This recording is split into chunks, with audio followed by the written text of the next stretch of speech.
Hey, Lawrence Hilton-Jacobs here. You're watching the Chris Gunther Show. Check it out. It's the bomb.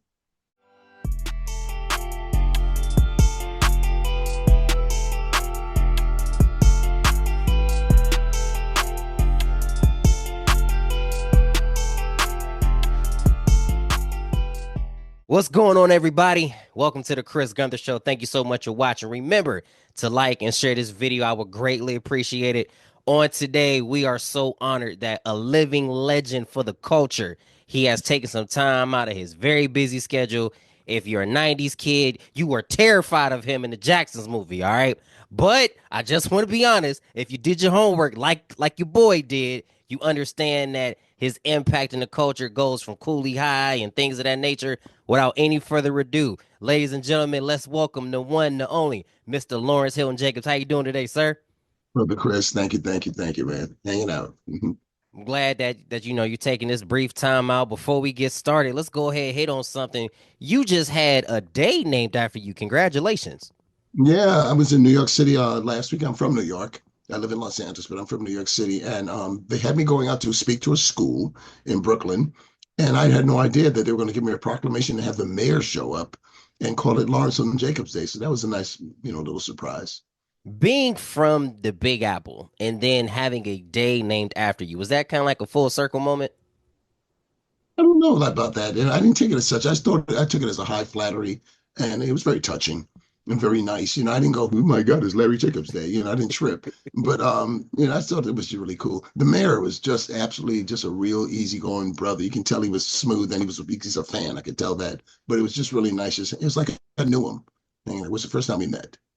That We does met. make that makes it better when you could kind of just pick up on the vibe of someone, because it doesn't take long for you, especially a guy of your caliber, to pick up if somebody is real or if somebody is just kind of BSing.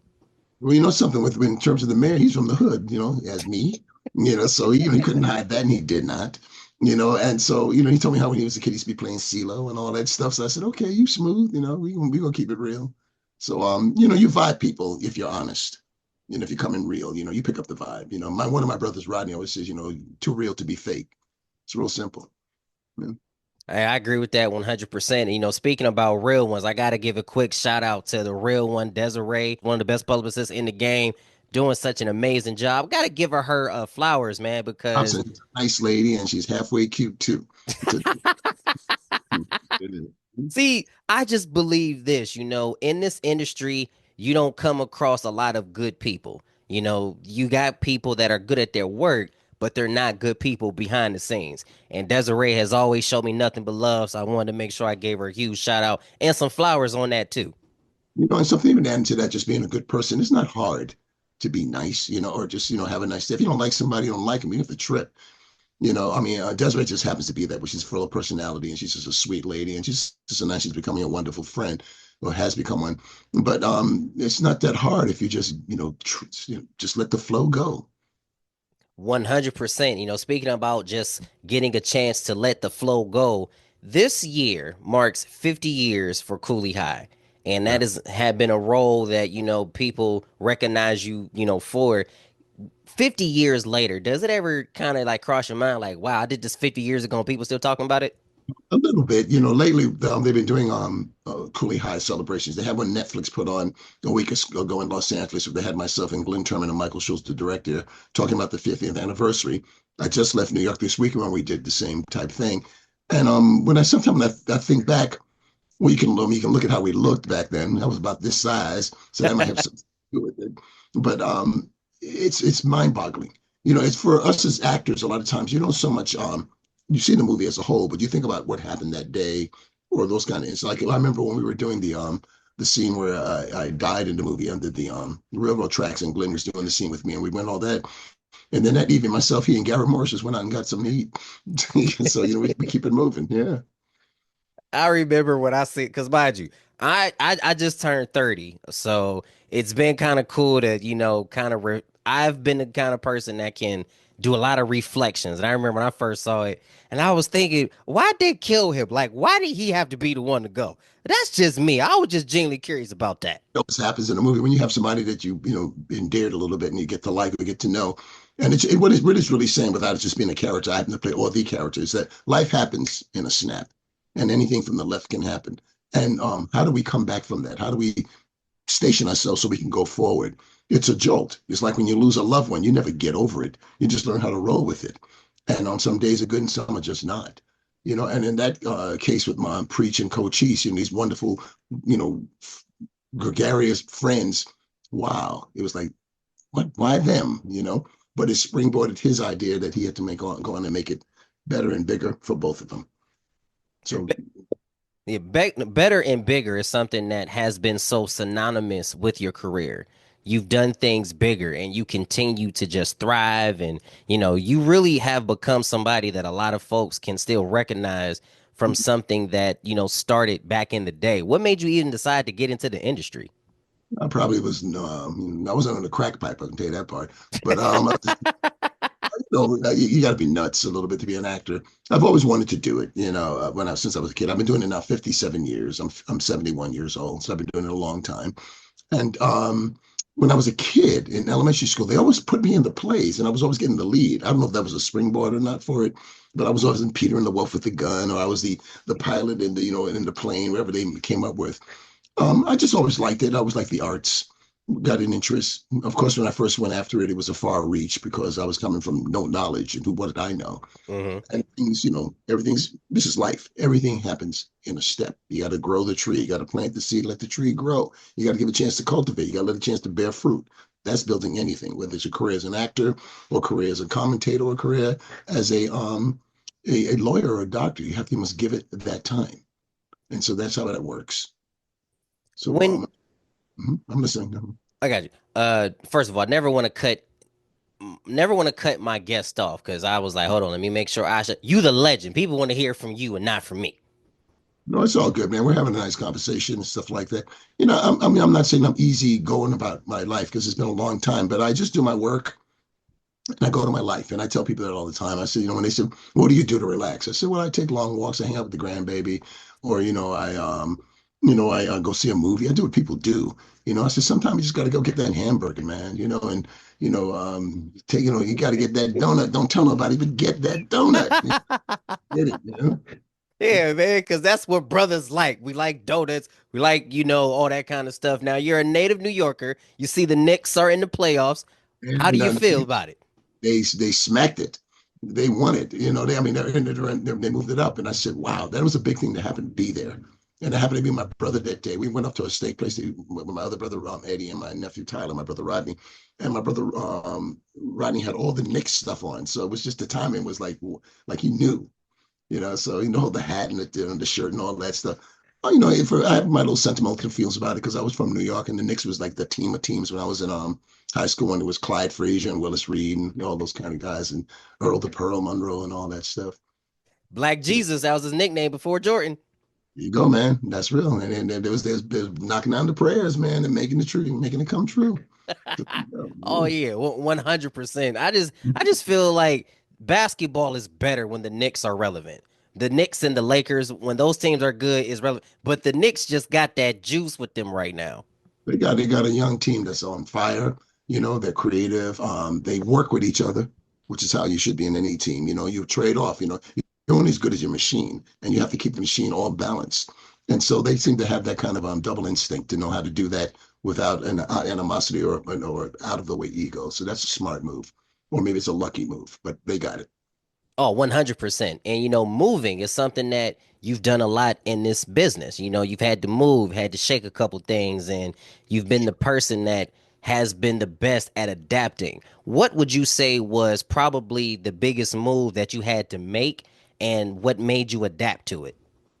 Well, that's a little interesting to try to answer. If there's any big move, there's never no one definitive thing you do that's going to make everything magical or make it work. It's a combination of many things, But here's what I believe. I believe that in order to start to get something to vibrate for you, it has to start from your truth, from your honesty.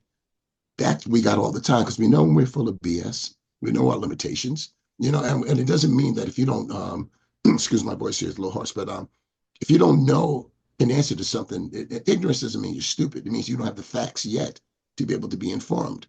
So there's a path and there's a protocol. When we're younger, we're in a hurry because we want to leave the world breathless and all that. But we need to take the time to let things happen. So to me, it's about consistency, family. That's really big on my list, and I believe in that.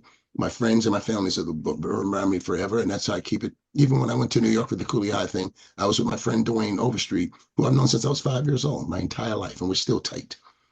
So these are the connections that I think that keep us solid, so we can persevere and level up to where we want to go. Those are the real through lines. You do your work, and you go through the mire of whatever the differences might be, but it all starts with you.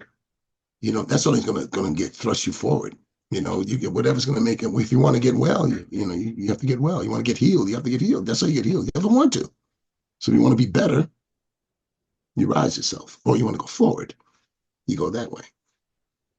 You've You been know, able to rise to the occasion so many times throughout your career.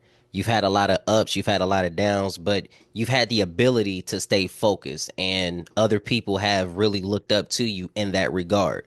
What would be the best piece of advice that you would give to maybe some other young actors that are coming up that might want to follow in your footsteps? you got to claim who you are. You got to know you're a king or a queen. You got to know it, and that's not ego. You have to know that you're definite. And that's how you go forward. And there is no quitting, because you can't win if you quit. You have to find raw nerve out of thin air sometimes, because you don't have all the answers, but you got to know you're going to get there. Although you're not clear of that path, or you don't see the light at the end of the tunnel. So what? You still got to go forward. So if you're asking me, part of it is being a little bit of a rebel, maybe a little bit nuts, but I just ain't quitting. And I just decided I don't feel like being scared, because why be scared? Why put yourself in? Even sometimes I've heard people say things like, well, did you ever think of having something that you can fall back on? I said, fall back on means I'm deciding I might be defeated. Why do I need to fall back on something? I need to go forward what I believe in. Anything else that comes around that begats, that can help me thrust forward, then that becomes an enhancement. But I don't think about, I'm going to fail or I'm going to fall down. And when I have the bumps, or certain things are not in my favor, I try, and this is a learned behavior, but I try my best to just accept it now and say, okay, it wasn't my time. Move on, dude. Keep it strolling. That's a learned behavior. We all can get that. When we're younger, sometimes, like I said, we want to leave the world breathless. We ain't got time for even this, a text message and all that. But if we just take an extra second to really comprehend what we're talking about, and really just taste the flavor of that in a long time, or discuss it with some friends without being on the Google search. Young people just hang around and talk about, your girlfriends, or the basketball game, or something that's political. Or it could be family. It could be something silly. But you have a sense of community when you're doing that. Right. You have belonging. That's the thrust for me. One of the best parts about anytime I get a chance to speak with somebody of your caliber, I instantly pick up on the wealth of knowledge that they have. And once you reach a certain part in your career, most people who have reached the status that you've reached feel like it is now their obligation to just pour into the next generation. And it makes us want to say thank you, because you guys have had to do things that might have been tough, that might have been hard, that my generation will never necessarily know about. And Something, I would only hope that anybody that reaches any high level of involvement, saturated involvement of what they're achieving to, should not have a problem sharing it with anybody. Some people want to hold back or think it's secret. I think it's nonsense. When I'm on sets, a lot of times, and a lot of the young actors will come over and want to talk with me. I become like the Godfather of acting.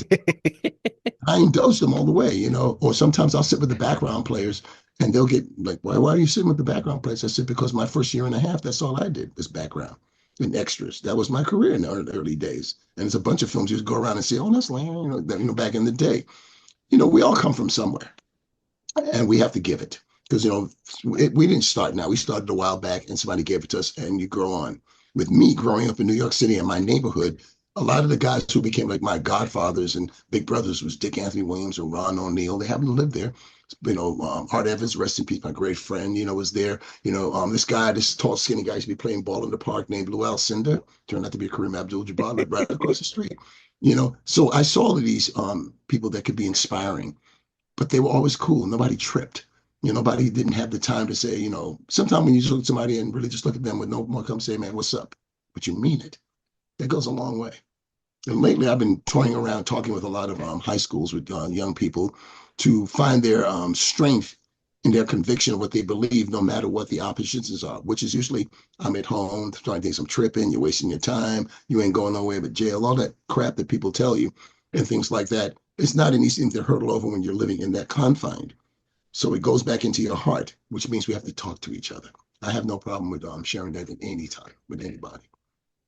Along with you doing tours in high school, well, for high schools rather, you're actually on Jason's Lyrics tour. That's one of the best things that a lot of people can still come out and see. How's the tour been treating you? Well, the tour, we just ended the tour. The tour was, we were out there for 12 weeks, long time. It went, it went very well. Good people in it. Alan Payne, who recreates his role from the original movie, was there. Tretch was in the original movie, but then we have Tyron Turner, myself, Victoria Rowell, and the K. Michelle, Eva Marcel. We were the newer people to come into the play, but we got along to the point where we're still tight. I mean, everybody's like, we got lucky when you go out that long with a tour and with a play that's intense and involving a level as that one, and it was a good experience to still like each other at the end. It was like when it was the last day, it was like, oh man, so we got lucky. But the tour went well. The play was a very good play, very well received. And it was a little bit different from the movie because it's also a musical. We added music and all that. But it told a good story of, again, a young person who wants to change what seems like the dire situation of what they're born in or live in. How do you do that when all the opposition is not in your favor? How do you rise above that? Not an easy thing. You can do it, but how do you do it? So that was exploring those kinds of ideas. One of the best roles that you are known for is for portraying Joseph Jackson and the Jacksons in American Dream. Now, like I said earlier in the opening, you scared the heck out of me when I was a kid because I thought it was really you. I'm like, oh shoot. But as I got a little older, I'm like, no, he's just an actor that was portraying somebody of, that status. Can you take me back through a little bit of it? Because up until that point, nobody necessarily knew anything about the Jacksons. But the movie, to my knowledge, was based upon Miss Jackson's autobiography. Well, they knew many of things about the Jackson, but everybody had their version of what the Jackson's about. This story was developed based out of Catherine and Joseph, which is what the movie's about. Here was what's smart about that movie to me. It was about the Jacksons, but it was a love story of these two women, this Catherine and this Joseph, who got together, and out of this love came these amazing, children. And so it was a family movie. A movie that approached that kind of thing to me was smart also back in the day was The Godfather, which could have been a mafia movie and just been about gangsters. And they said, no, let's make it a family of struggle that happen to be who they are. So that through line is the kind of not the same, but the through line is what we how we portrayed the Jacksons movie, which was a great experience. I had known the family for many years before I ever wound up playing their father, who knew that would happen, and stuff like that. And so that helped a little bit. Jermaine Jackson, who's very quiet and very shy. And one day I asked him about his father, and he didn't come up for 45 minutes, and he just laid it down and laid it down and laid it down. And he gave me a lot of balance. The first 3 days of filming, Angela Bassett was finishing another movie called Innocent Blood. So when she came over, I said, there's two things we got, Angela. I can tell you a lot what Jermaine told me. And these babies around here that's playing with these kids, they ain't playing. We got to step up. The babies just so into it. So the experience was just a rewarding 10 weeks of shooting. Very good. A few years ago, I got a chance to chop it up with Jason Weaver, who had played young Mhm. Michael. And I had asked him, what was it like, just going through that process and to know that you were handpicked by Michael to play him. Now, what was the casting like for that? Did God rest his soul? Did Michael have any say so in on who was going to portray his father? That would seem, you can give any approval, but if you're a director of a movie, you need to have come up with people who can pull off the image in the way you need it to be portrayed. You would like to have the blessings of the person. I mean, Michael certainly liked Jason Weaver and Alex Burrell, who played little Michael and so forth. And when it got to picking Berry Gordy and Suzanne DePass, Berry Gordy and Suzanne DePass picked them. They picked, Vanessa Williams and Billy D. Williams to play the parts. Everybody came around, on the set many times. Michael at the time was getting it together for his This Is It tour. So he couldn't be there at the same time. But, I know Michael before that. But anything we needed happened. I remember we were shooting at the house, and in the actuality of the story, at the time he had his animals walking around the Senate. Well, they couldn't afford that in the budget. The next day they were there. Michael sent giraffes and lions. It was nuts. It was there. I was like, wow. So there's power for your, interest. So we had their blessings, very nice. One of the things that I was looking at, is like I said, when I was a kid, I was very afraid of Joseph Jackson. But then as I got older, I realized this man was a genius because he saw something in his children and decided to do something that was unpopular at that time. He bet on himself. He went all in. Yeah, he was tough on his kids, but look what came out of that. And to know that your name will forever be synonymous with them, that has to make you feel like, even though, yeah, this was a role and even though this was work, this also was a very special and once in a lifetime opportunity. Oh, absolutely. I mean, I take it, with a lot of merit, and a lot of regalness. And I never, I mean, I knew the family, but I mean, to play that role was such a rich role. And the Jacksons is music royalty. So to have the opportunity to be able to tell that story was like, was harrowing for me at the same time. So, it's none of it's taken lightly. It's a wonderful thing. A lot of people think I'm the definitive Joe, because they're doing the new movie and they have Domingo, call me Domingo playing Joseph. And some people even ask me, so what do you think? I said, I think he'll do a good job. That's his interpretation. He's a good actor. He'll bring it. I have no judgment on that. And my friend Richard Lawson had played Joe at another thing. I just talked to Richard this morning, so we ain't tripping. You know, um, the Jacksons family is iconically royalty to the world, the music, and the variables that came out of their story is so compatible for all of us because we all have our struggles. We all try to understand what we're reaching for. What Joe did, genius, yes. Did he know that? Wasn't thinking that. He knew that he could not quit. As I said earlier, you don't quit. You quit, you don't win. It's that simple. Now, that might have been tough on kids when they're young because they don't get it. They didn't understand all the rehearsals or they couldn't go out and play baseball today and all that. But the wonderful result is we got Michael Jackson, we got Janet Jackson, we got the Jacksons. Wow. Look at those special talents of one of a kind that cannot be matched, especially Michael. Nobody can match that. Well, Not even close. he had the springboard to come from that, which was ingrained in him from a kid with his father. Believe it. So, wow, magic does happen. One 1 billion% magic does happen. You actually went into something and I was gonna head on. This is probably one of the last questions I was asking about that particular, part. The Michael Jackson biopic is getting ready. To my knowledge, is coming out next year.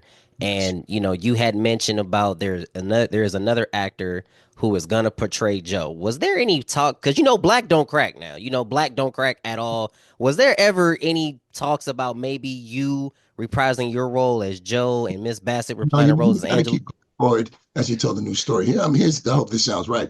I didn't want to play it again. I already did it, and stuff like that. And I'd done it 30 years prior. So move on. When I did Cooley High, that was that. When I did Welcome Makata, that was that. Whatever, you work on, you finish it and you do the work and you move forward. And when you're trying to reprise it, you're trying to catch yesterday in a bottle, which it's not the same. I mean, but no, I think Antoine Fuqua, who directed, did the right move. He went and got some other actors just to give another interpretation, but also the Jacksons movie that Angela and I and everybody else, Wiley Draper, everybody did, that movie was a different story as opposed to this one they're telling. So let them tell that story, and stuff like that. So I'm interested in seeing it. I'm not going in with any prejudice or like, let me see how he did it. And I could not think about that at all. I'm just being respectful in an honest way. Kick boot, you better, my belt. No, yeah. Oh man, one of my favorite scenes from the entire film, and this is something that me and a sister of mine over the summer, my sister Jasmine, we were hanging out in Cincinnati, and there was the scene where I want to say Marlon left his towel in the swimming pool. He walks up to me with that seat. I hear it all. Michael, Marlon, what are the towels? I hear that all the time. That cracks me up. Yeah. I was just about to say, like, just the work you've done throughout your career, not even with the Jacksons, but just work, period. And when people kind of come up to you, maybe at an airport or at a restaurant, and they recognize you from the work that you've already done, how special of a moment is that? It's special all the time, and I'm always cooperative. And anybody ever wants to take a picture, I never say no. Or when I was in the airport coming in from New York to Los Angeles last night. I mean, it was last night, the day before, and it was last night. But I'm moving too fast. It was last night. This lady came up to me, this sister, and she looked at me and she says, I'm not going to make a commotion. I'm not going to say anything too loud, but I know who you are. And I looked and I said, and I know too. You know, so it's cool. Yeah, it's all cool.